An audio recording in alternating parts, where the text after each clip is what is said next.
You may have come to this podcast looking for answers, but today we're asking questions. I'm a big believer in the idea that to get to the right answers, we need to ask the right questions. And so that's what we're doing today. I have 5 questions for you, 5 fundamental questions that I think every runner should ask themselves. But before we dive into these 5 questions, I have a bit of housekeeping, bit of some announcements, I guess, that I would love to share with you, some things I'd love you to know about. Firstly, this Sunday, so this will be released on the 14th of May, on Sunday, which will be the 17th of May, we're releasing a documentary, an invitation to run differently. This documentary is about 30 minutes long. It's going to be free on YouTube, and it is something I am extremely proud of. If you are a fan, if you've been a fan of That's Runnable, if you've been listening to the podcast for a long time, if you like me and what I'm about, if you like what That's Runnable stands for, you're going to love this documentary. It is an attempt to invite you, the viewer, to approach running differently. It is a counter to the noise of the running industry. And it's been in the making for about 18 months. Would you believe it? We've tried as hard as we can to create something that is cinematic and is extremely high quality. And so a lot of work has gone into it. Max Morrison, director, producer, has done an incredible job. We actually had a screening for this documentary in London a few weeks ago, and it landed really well. I had friends and family come along, and it was a great evening. It was humbling, and the film just landed really well, and it achieved exactly what we wanted it to achieve. So I wanted to just announce to you that on Sunday, this Sunday, hopefully you'll see something about it on social media, if we're loud enough about it, that will become available. And I'm sure I'll talk about it a little bit more in future episodes, but I wanted to let you know that that's coming, and it's something that I'm very proud of, and it will stand as a sort of what we call a hero piece, I guess, which is just a bit of a founding story, a bit of a story about me and why I do what I do, and why all this stuff is actually really quite meaningful to me. So it's an invitation to run differently, and all I can say is keep your eyes out.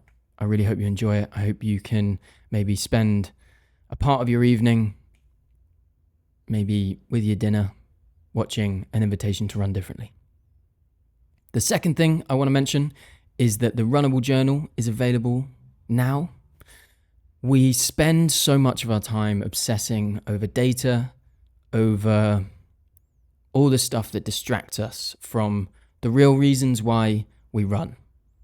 And it's very difficult to measure all of the impactful stuff that running gives us, all the impactful things that we care so much about. We say, listeners of this podcast say, that there's so much more to their running than just getting faster and improving their performance. There's so much more to running than just your pace and your performances and all that stuff, and how far you can run and how fast you can run. There's a huge amount to gain from running, but we can't track that stuff. We can't necessarily keep tabs on it. The stuff I'm talking about is the stress relief from running, the new perspectives we gain out on our runs, the joy and elation we have during our runs, the things that actually sometimes, if we don't focus on, we forget. And so Runnable Journal is an attempt to realign you with that stuff. It's a journaling app. It's AI assisted. And the more you engage with it, the more it gets to know you, the more it gives you responses and summaries and feedback on your reflections that really hit the nail on the head. I've been using it for a good number of weeks now, and it is impressive. I'm impressed with it. Anyway, if you would like to support the podcast, and if you'd like to support That's Runnable and what I do, and you want to get something from that support, the Runnable Journal is a great way to do that. At some stage, we had a sort of buy me a coffee situation, but I want to offer you something that is of great value.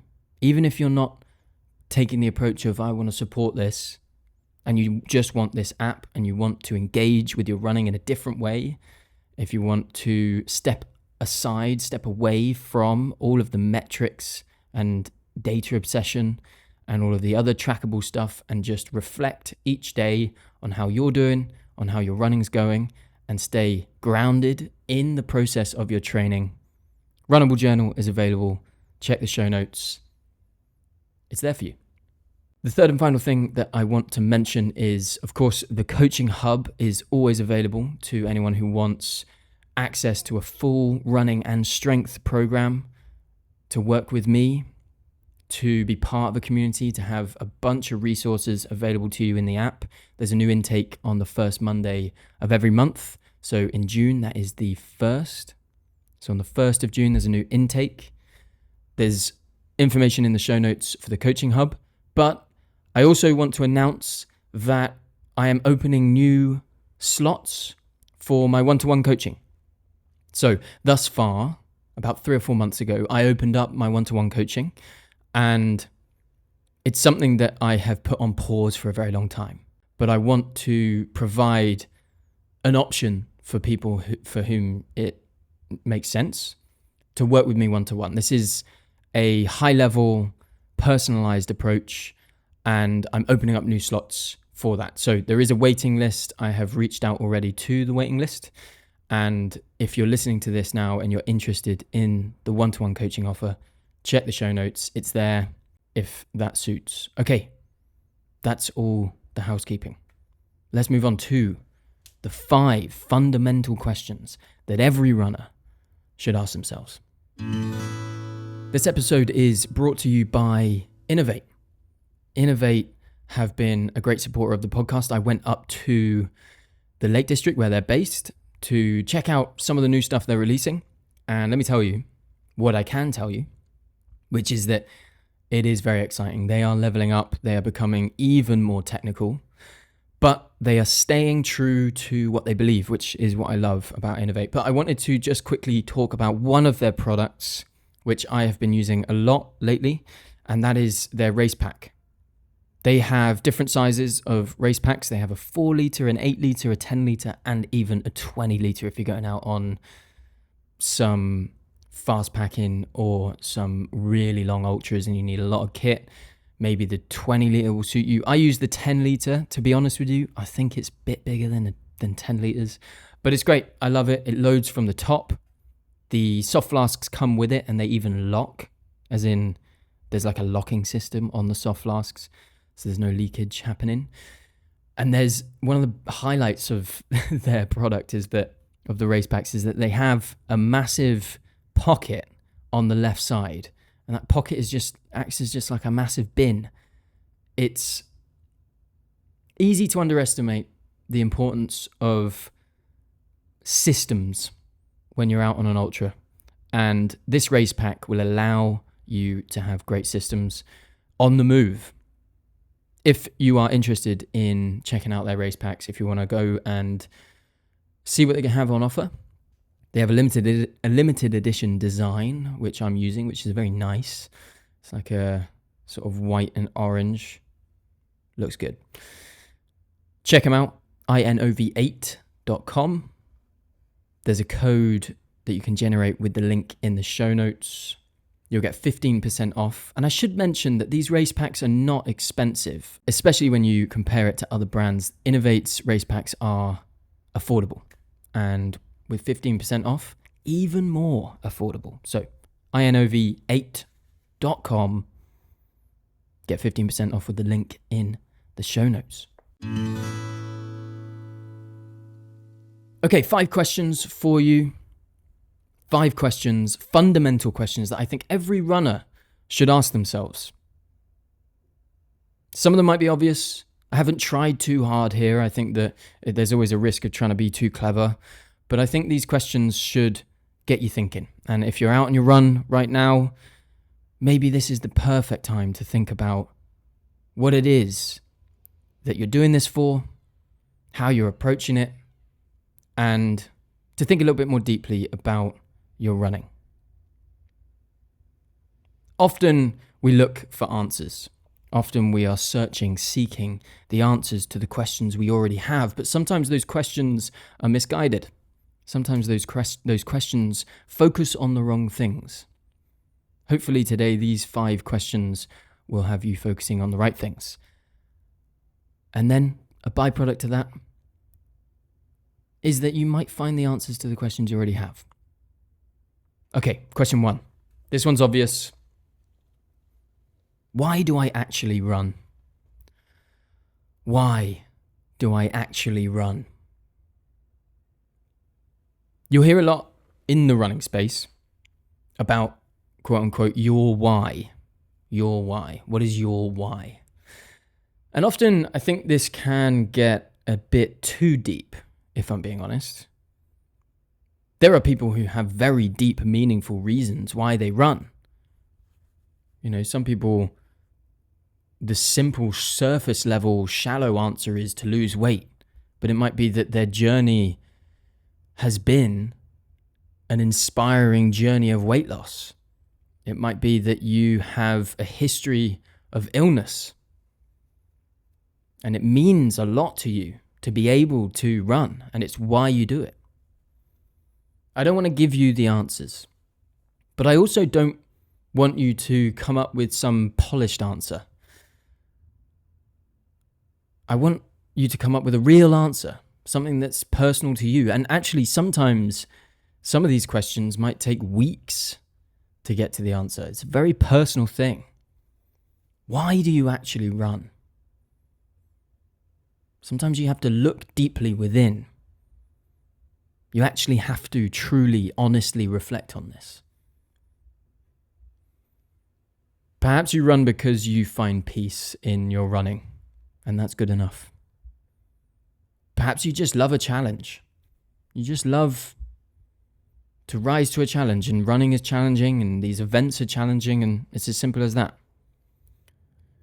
Perhaps it's that you consider running so much part of your identity that you just can't see life without it. And almost this question feels stupid. Why wouldn't I run? Why do I run? Why don't you run? Maybe you run to escape.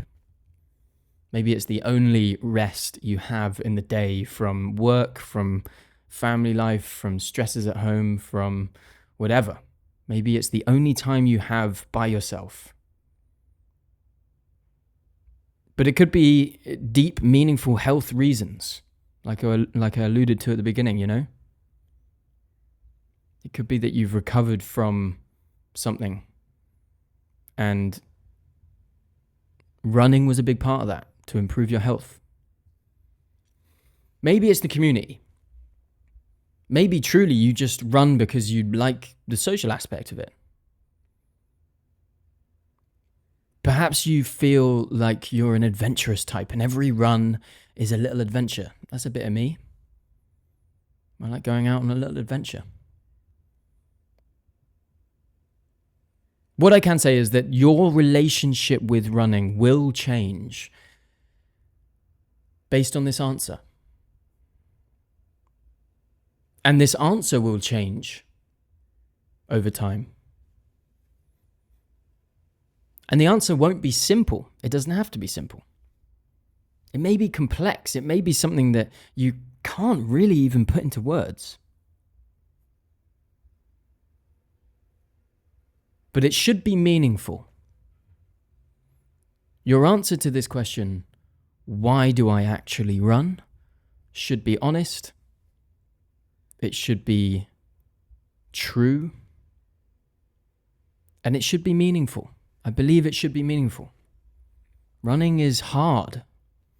If you don't have a deep, meaningful reason to do it, you'll find it more difficult.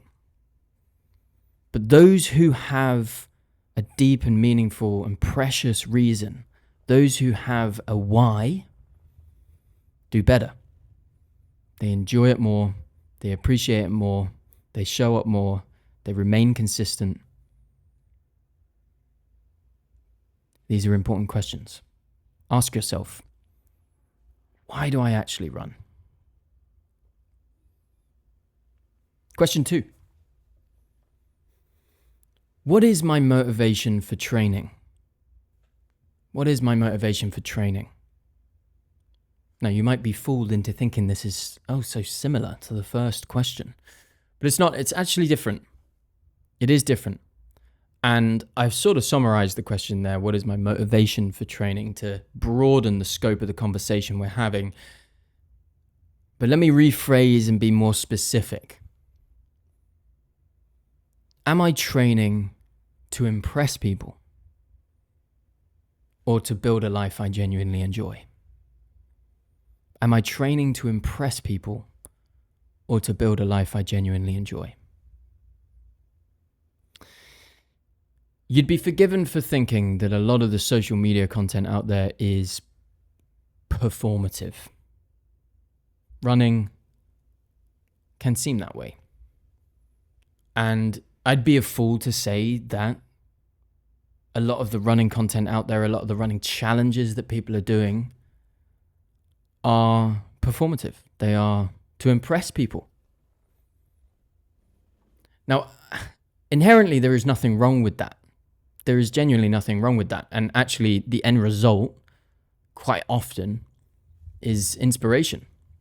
I feel so inspired by people running across countries, making up challenges, doing ridiculous things. If their motivation is to impress people, that's fine, because it still impresses me and it inspires me. But my problem with that is not that it exists at all. My problem with that is that I care for the person who's doing it, and I question whether their approach is really sustainable. A lot of runners slowly drift into this performance theater. They do things, impressive things, to impress people, to put it online, to put it on social media. And then every session they do, every workout they do, becomes a sort of proof of worth. And that's really the kicker. Because what we're talking about here is, the important stuff we're talking about here is one's view of themselves. Self-worth. And if self-worth is entirely dependent on other people's views of you, that is, by definition, not sustainable. I've fallen into this trap before. I think it's very easy to fall into this trap when you post on social media. When you are praised for your work, when you're praised for your performances, when the clapping quietens, what happens to your self-worth?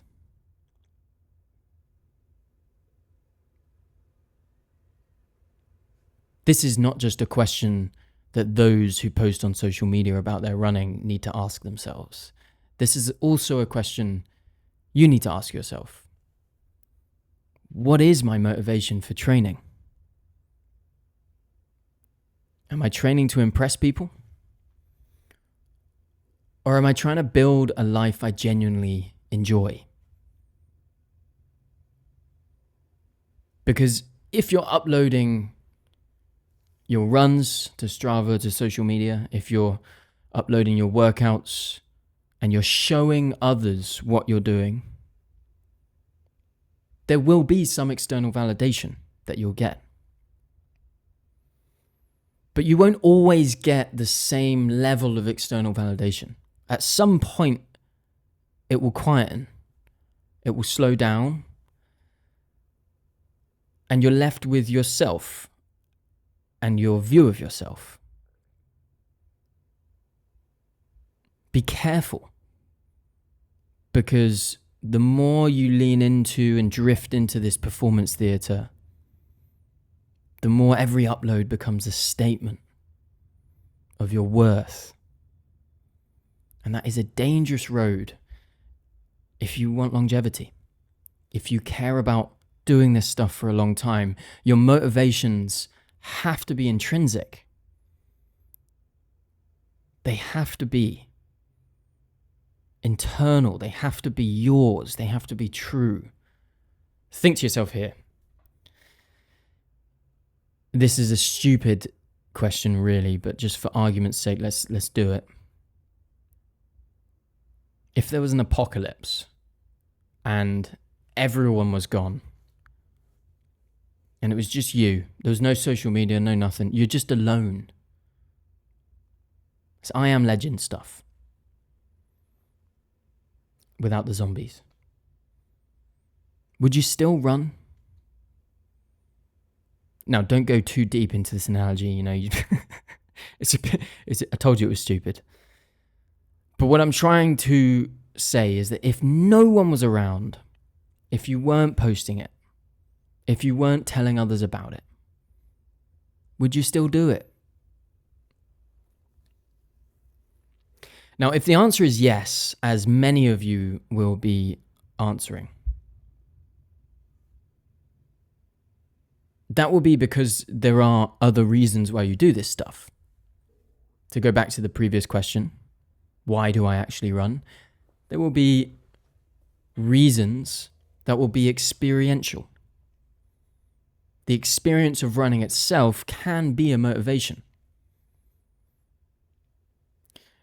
Now, I worry a little bit because I'm sort of pondering on this stupid analogy I've used, and I think it's dumb because, yeah, I mean, if you didn't get any external validation, if you didn't get any praise for what you were doing, would you still do it? Be honest when you ask these questions. Be honest with yourself. Would you still do it? Would you? If no one was there to see it. Now, I want to be clear here that I don't think there's anything intrinsically wrong with trying to impress people, as long as there's also other motivations. As long as you hold these two things together. If you hold some level of external motivation with internal motivation, no one is truly just doing this stuff for their own reasons. I mean, you may disagree with that. You may be listening to this and going, I just do it for my own reasons, don't care what anyone thinks. But I think for the vast majority of people, there is external motivations, there's extrinsic motivations involved, and that's fine. That's completely fine. I used to play a lot of rugby, and I was looking to impress my coach. There was nothing wrong with trying to impress my coach. It would make me play better.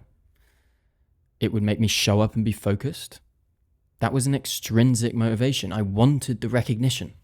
I wanted the praise. With my running, some of my motivation is that I want to show others. I want some validation for what I'm doing. There's nothing wrong with that. But that alone is problematic. Extrinsic motivations alone do not last. When the claps quieten, what are you left with? You're left with yourself. You're left with how you view yourself and the reasons, if they exist at all, that you do this stuff intrinsically. So you have to think about those intrinsic reasons, and they have to have importance in your motivations to do this stuff. So what is your motivation for training?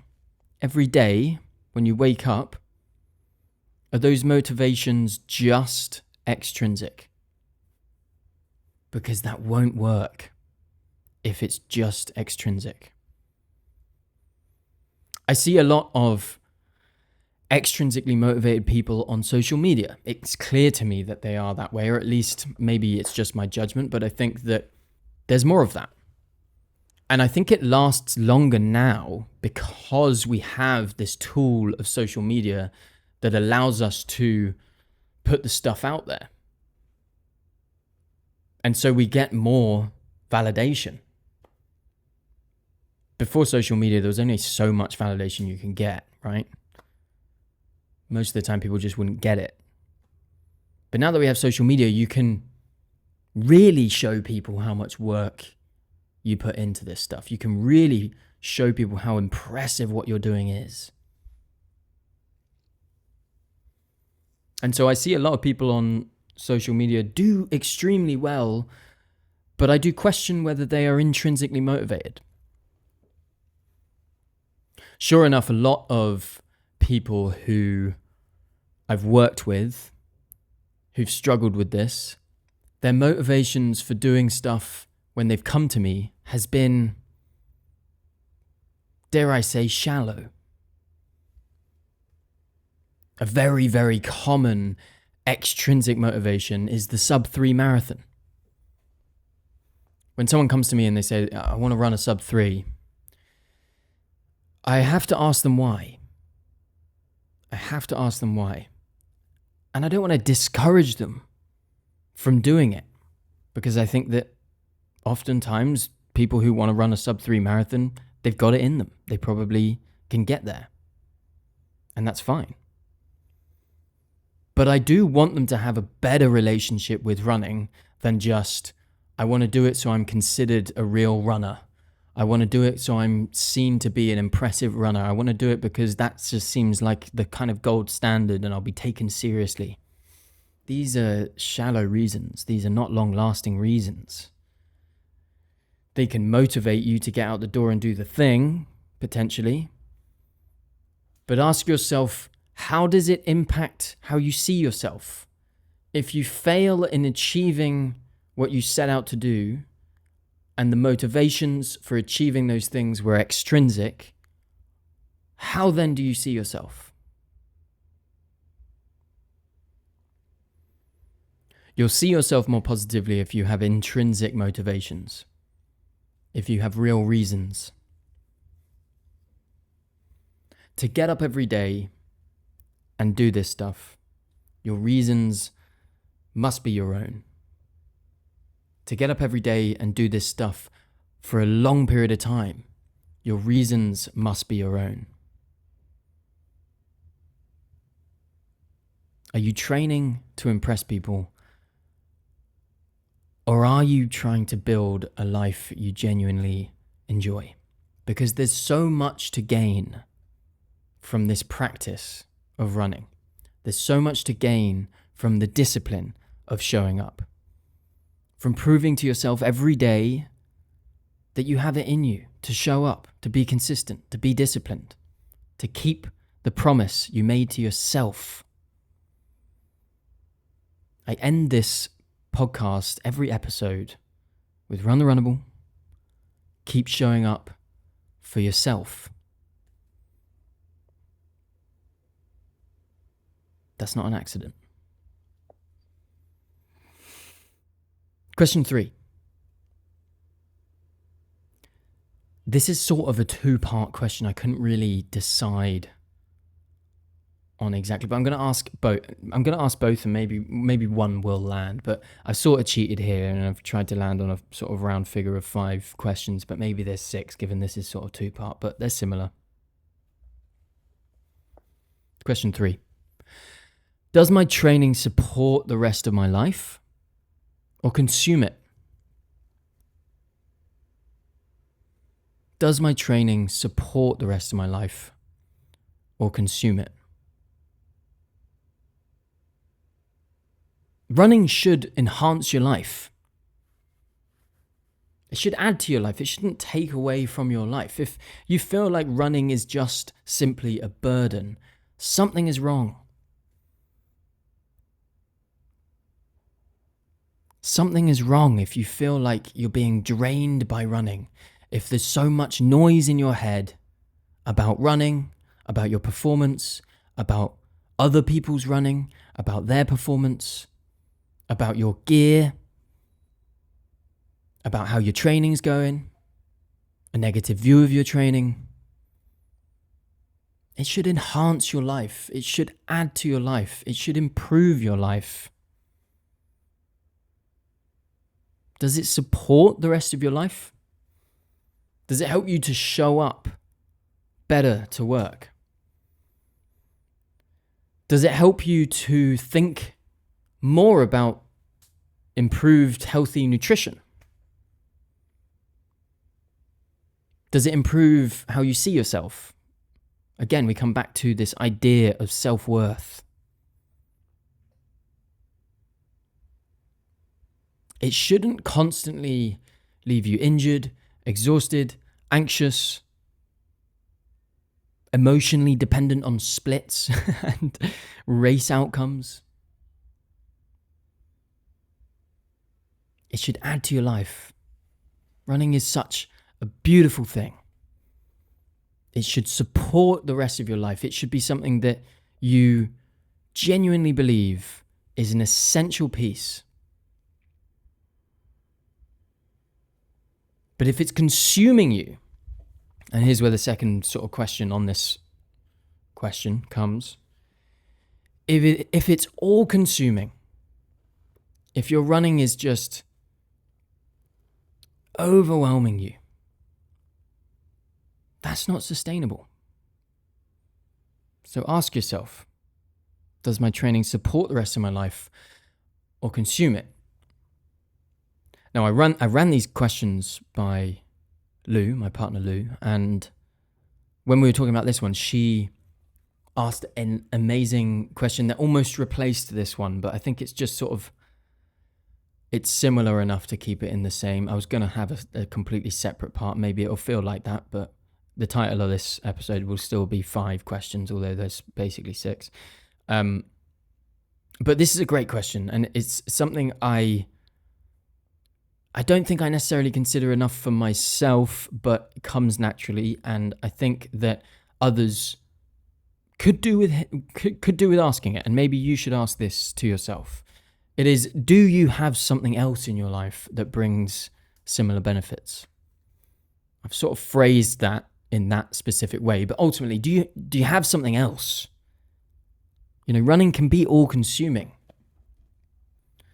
It can be your whole identity. It can be everything you live for. It can be your favorite thing in life. It can be, and that's fine. But have you got something else? And I'm not talking necessarily about other really important things in life that come naturally to living life. You know, I think many of you will think, yeah, well, running's obviously not more important than my kids. It's not more important than my spouse. It's not more important than those close to me and all that sort of thing. But quite often people just have running as a hobby. And, I'm not saying that you need to. It might be that you're listening to this, I don't have time for anything else. It is literally the only hobby I can afford to have because I don't have time for anything else. But do you have another interest that you can turn to that gives you similar benefits?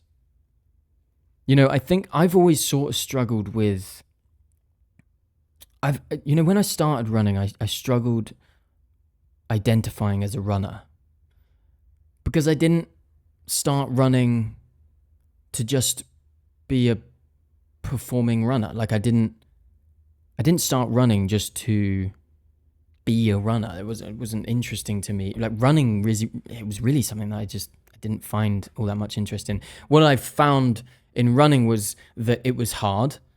It was something that I could put effort into. It was like a hardcore thing. I wanted to improve my cardio, But I also wanted to just get out the door. I wanted to relieve some energy and stress. I'd heard that running could relieve stress, and that's what I did. But I didn't call myself a runner because I was into so many other different things growing up. And still today, I have different hobbies, and I struggle with this online identity that I have as just a runner. I don't care all that much, don't worry. But I know myself, and my close friends know, that I'm into many other different things.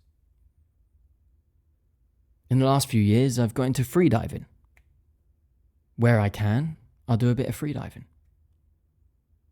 I also am really into the gym. I know that's very closely related, but the gym itself is something that I have a genuine interest in. And I would love for you and everyone who joins the Coaching Hub and everyone I coach to find a genuine interest and satisfaction in lifting weights. It's a unique and very different satisfaction from running. I'm into mountaineering. I've tried my hand at climbing. Maybe that's also something I can do. Cycling. I give cyclists a lot of grief, but I've cycled a lot in my life. I've done a lot of mountain biking, a lot of road cycling. I can swim. I'm quite a good swimmer. And when I get into it, maybe I'm injured or something. In the past, I've been injured and the only thing I've been able to resort to is swimming. But it gives me a lot of the benefits that running gives me. It's a dangerous thing only having running. It's a dangerous thing only having running. So think to yourself, is there something else I have? Do I have anything else? Or am I just a runner? You don't want to be a one-trick pony. There will come times where you can't run, where you need other things. And if there's nothing else in this world that gives you the satisfaction that running gives you, or even close to, for me, nothing gives me quite what running gives me, but there are other things that I can turn to that help me. Music is really my favorite thing. Listening to music. I've struggled with my mental health, especially in my early 20s, but I still struggle. It's a chronic thing. Mental health management is something that is a personal thing, and I have my personal relationship with my own brain. And music is such a cure for that. For me, when I listen to music, I escape. When I run, I escape. I find joy in listening to music. I find peace. I find elation. There's so much more I have outside of my running, and I think that's healthy.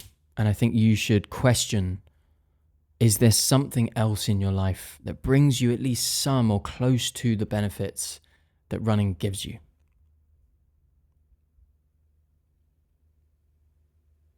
Reading. We should all read. But when I'm stuck into a book, as I currently am, it gives me so much. It is actually a really powerful tool for me and my mental health is reading. And I notice it when I'm into a book, and instead of turning to social media, I turn to my Kindle. I notice it. My mental health is in such a better place. I will always have running, and I am adamant to keep running in my life as far as I can control it, as long as I can.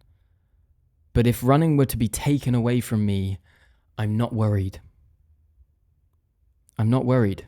I'm a bit worried about my career, but I'm not worried about my own self-worth and interests. There's plenty else I can do. And that should be the same for you. So is running an all-consuming thing? Is it something that's consuming every minute of every day of your life, or do you have something else? It should support your life. It should add to your life. It should enhance your life. It shouldn't just consume it and be the only thing. It should be one thing. And I hope that this might be one of many podcasts on many topics that you listen to because you have many interests, and I know you do. And running isn't the be-all and end-all of life, and it shouldn't be. Okay, quick intermission. I just want to remind you that the Coaching Hub intake on the 1st of June is ready now. There are only limited spots for the Coaching Hub, and you should claim yours now because when they fill up, they fill up. And I know it is midway through the month, but in the final 2 weeks of the month, there is a flurry of sign-ups usually, and you should claim yours now. So go to the show notes and claim your spot if you want a full running and strength program by me, if you want to work with me, if you want to have a whole hub of over 60 videos currently, and it's ever growing. It's on, there's videos on mobility, on recovery, on tapering, on how to do your strength training. There's loads of stuff in there. You will form a much better relationship with yourself, with your running, with your strength training, and you don't have to be in it forever. You could come, spend 3 months in there, gain everything you need to gain, and then off you go. My coaching is designed so that you don't have to stay in it. So there's no pressure to commit to it forever. You can come in, try it out, be part of the hub, be part of the community. And if you like it, you can stay. If you don't like it, by all means, implement everything you've learned in the time you spent as part of the hub and go and apply it to your training for yourself. This episode is also sponsored by Innovate. Innovate have the best trail shoes I have ever worn. And I've said it once, I've said it probably 100 times, but I bloody love them. Check them out. They have like a wide toe box, so like they're a bit different from other trail shoes. Not only do they have a wider toe box and they are actually foot shaped and they feel good, they're built for the trails. I often say they're not just glorified road running shoes. They are proper trail shoes with a solid upper, with solid lugs, and there's a massive variation. If you go to their website, you can find loads of different types of shoes. But I would probably recommend, if you've never used Innovate, so probably just recommend the Trailflies. And if you like a bit more cushioning, the Trailfly Max might be for you. So go check them out if you want good, healthy feet looked after on the trails. You want to feel nimble over the technical terrain that you're running on. inov8.com. There's a link in the show notes for 15% off everything. Okay, back to the show. Question 4. If I never got faster again, would this still be worth doing? If I never got faster again, would this still be worth doing? Okay, this is a big one. I don't want there to be confusion. I think when I discussed these questions with Lou, she thought I meant if you never saw improvements in your running, would you still do it? That's not quite what I'm getting at. I think what I mean by this question is if you never got a PB again, if you saw yourself getting slower naturally, if you got to a certain age and naturally you started getting slower and started struggling to improve, would you still do it? Because eventually progress does slow down. And I've had Damien Hall on the podcast talking about longevity. He is a top high-performing athlete, ultra runner, who has broken his own PBs in his midlife. And I've had Tony Riddle on the podcast, who is an expert and advocate for longevity and natural living. And he is breaking the definition of what it means to be 50. You can, of course, still keep improving long into your life, but there will be challenges along the way, and there will be a time, and you may be listening to this, facing this time now, where your PBs are behind you. You are past your prime. Back in a previous episode, I'd have to scroll through them to actually really find out which one it was. I talked about, are you really past your prime? I posed a question. Are you really past your prime?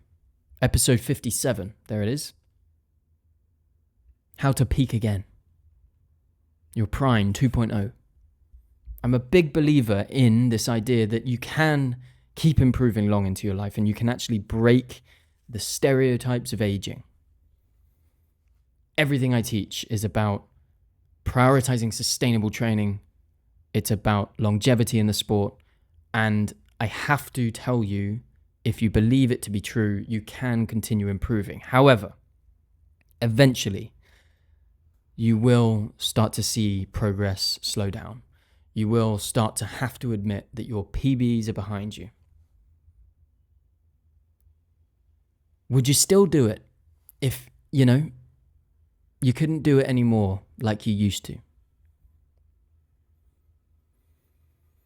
Motivation's always going to be all over the place. And, I think when we think about intrinsic reasons to do this stuff, we have to think about real long-lasting motivations, and just chasing PBs alone, although that's a fascinating and powerful reason to do this stuff, just doing that is not long-lasting. You have to have intrinsic reasons.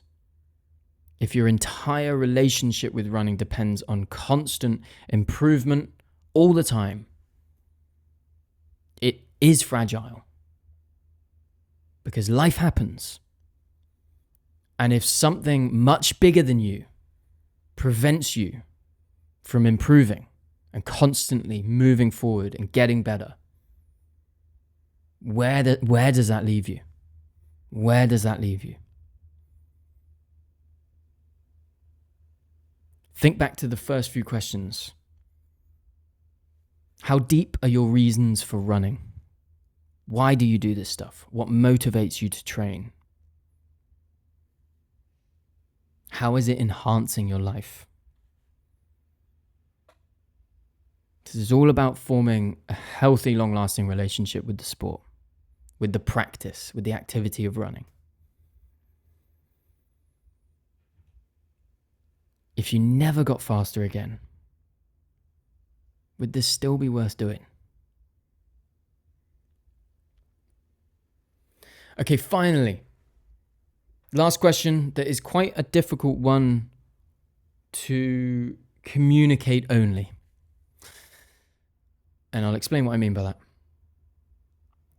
Question 5. Am I actually listening to my body or always overriding it? Am I actually listening to my body or am I just always overriding it? A lot of the time, the runners I work with and myself, I don't listen to all my own advice, don't worry. A lot of the time, we are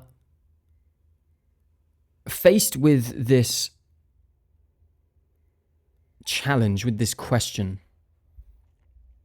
And it may be that you feel something in your hip or your knee or your foot or whatever. Or you just have a really tight leg, or, something doesn't feel right. And you have to ask yourself what the right thing to do is. And so often, my clients, members of the hub, and myself and you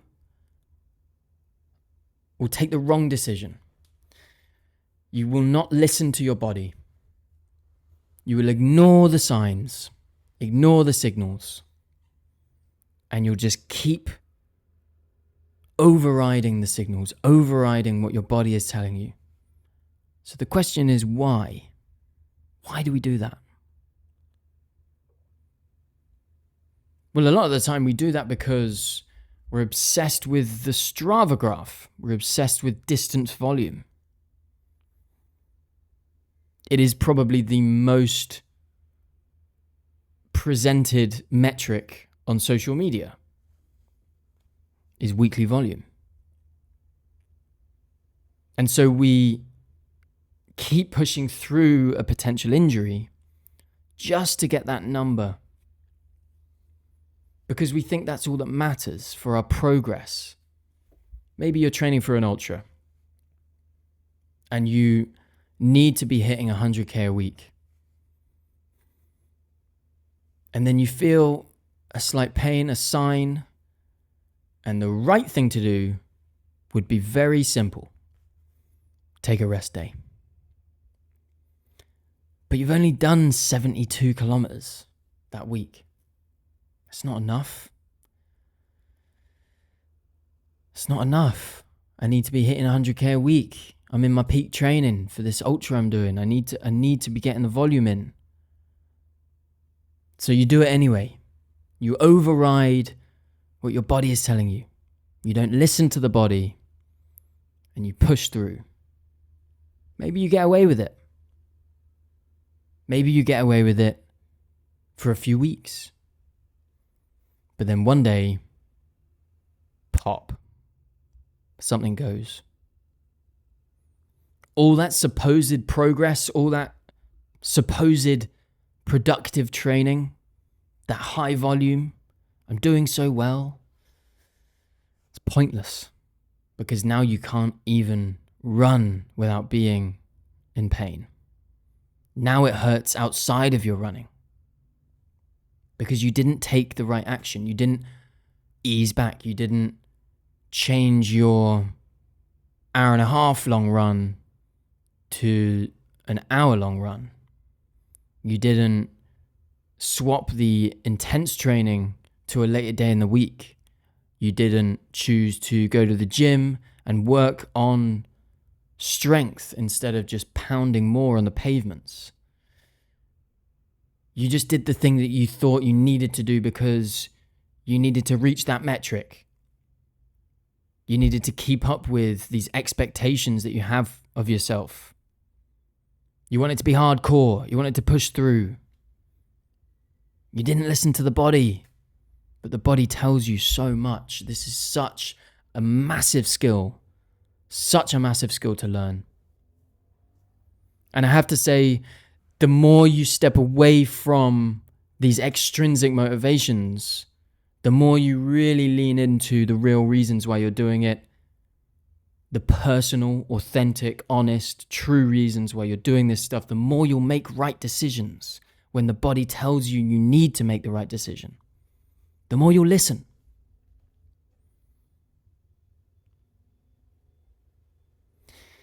Most runners are either disconnected from effort, fatigue, stress, pain, and recovery, or they just ignore the signals entirely. But long-term progress comes from awareness, not from toughness. It doesn't come from always pushing through. And everyone is different. I want to remind you that everyone is different. And it might help you to know that I am someone who cannot just pound the pavements all day long. There are some people out there who just seem to take up running. They took up running in COVID and they just smashed out loads of volume. And for the last 5 or 6 years, they've just been running crazy volume, hardly strength training, and they've been smashing out marathons. And they never seem to have a real issue. Or they just run through their issues and solve it, and it's not a problem. I am not someone who can do that. One of the main reasons why I'm such an advocate for strength training is not just because of the data and the literature on all the benefits of strength training for longevity, for overall health, for performance improvements, but also my own experience. It is strength training that helps me to survive these ultras. It helps me to perform better and feel stronger and be more durable. I can't just smash loads of volume. I can't just run through injuries. I have to ease back. I have to listen to the body. I have to know thyself. And you should too. Think about whether you're listening to the body or are you overriding it? There are my questions. Why do you actually run? That reason should be yours. It should be meaningful. It should be true and honest. And preferably, it should be deep. But it doesn't have to be, actually. It can just be simple. But the more meaningful it is, the more motivational it is. And what is your motivation for training? Are you training just to impress people? Or are you genuinely trying to improve your life? Are you genuinely trying to enjoy living? And running is a key part of that. Does your training support the rest of your life? Or does it consume it? Do you have something else? Do you have something else in your life you can turn to that has some of the same benefits? When running is taken away from you, what are you left with? And if you never got faster again, if you started to see yourself deteriorate, to slow down, if you were injured, if you suddenly couldn't perform the way you are now, would it still be worth doing? And are you listening to your body? Or are you just overriding it?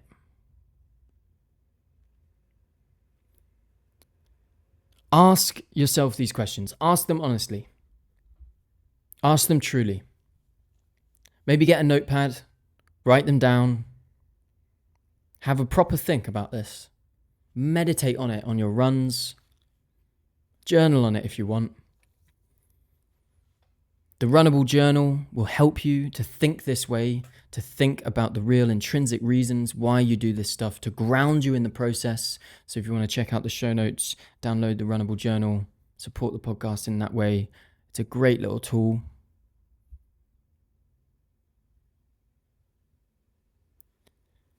All of this stuff, by the way, will help you with your performance. It will. I think a lot of people think that if you get all deep and meaningful about this stuff, you know, it slows your motivations or something. And some people need like tough love and they need to just be told to get out the door and work. And I don't really subscribe to that message. I think that we should all think deeply about this stuff. I think that although I joke often that it's just running, I do think that it can be, if thought of the right way, a massive benefit. And it's very easy to get distracted by all of the noise of the running space. But this is your thing at the end of the day. Running is your thing. It's your own little thing. It's your space. It's your time. And so take care of it. And take care of it by asking yourself true and honest questions about the real motivations for it. To be present in the moment, to enjoy the process of training, the discipline, the experience of it, the elation, even the bad days. Perhaps some of your motivation isn't that it's always positive. Maybe some of your motivation is that it sometimes sucks. I want to also remind you that the documentary, An Invitation to Run Differently, is coming out this Sunday. Have a watch of that. If you like it, I'd love it if you shared it across your platforms, and I hope you enjoy it. That's it for today. That's it for this week. I appreciate you being here. Run the runnable. Keep showing up for yourself. And I'll see you next time.